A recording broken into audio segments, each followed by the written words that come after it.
A family of four, a father, mother, and two children, a 3-year-old girl, a 1-year-old boy, were found dead inside their Upper West Side apartment in Manhattan, New York City on Monday afternoon. All four of them have been stabbed. The scene was bloody, and all four were declared deceased at the scene. Full condolences to all family and friends of the victims. We're told that police suspect murder-suicide. The investigation is ongoing. I'm interpreting that as meaning there could potentially be a third party involved, but having said that, I think that's unlikely. I think it is most likely to be a murder-suicide. We've seen a lot of that, perhaps particularly over the last year. I'm just going off the top of my head, a heck of a lot of situations across America, but also elsewhere, involving murder-suicide. Most of the cases we've read through have been one parent in particular, typically the father, taking the lives of their children, their partner, and then themselves. That seems to be likely the case here. The scene was bloody.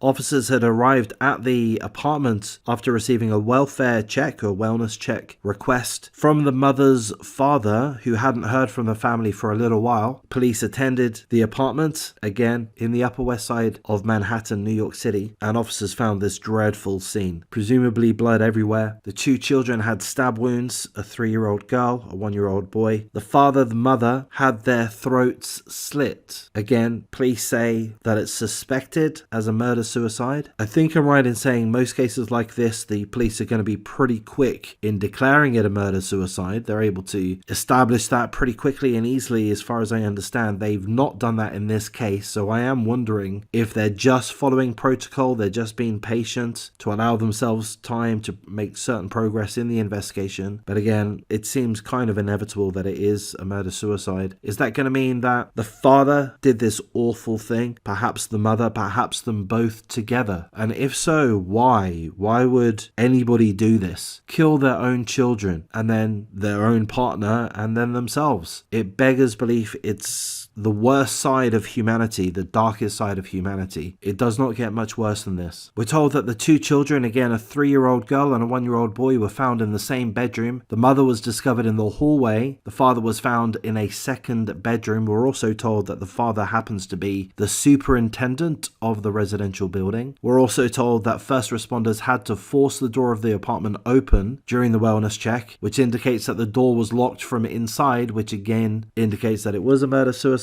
And as I mentioned, all four victims were pronounced dead at the scene. That's all the information that we have at this point. The names and pictures of the victims haven't been released. Perhaps they will be over the next few days. Perhaps I'll do an update on this case if I come across an article. But having said that, perhaps I won't. It's a very, very dark subject and it is depressing. And with that, I'm going to ask you not to watch too many of my videos. I will be making several more. But if you feel particularly touched by this tragedy, which I feel that I do, I go through a lot of articles. Some of them bring me down more than others. This one is pretty awful. So if you find that your mood is being dragged down, please don't watch too many of my videos. Check in, check out. Like, comment, subscribe, share as much as you're happy to, but please don't watch too many of my videos. I'm going to wrap things up at this point. Thank you for listening. Take care.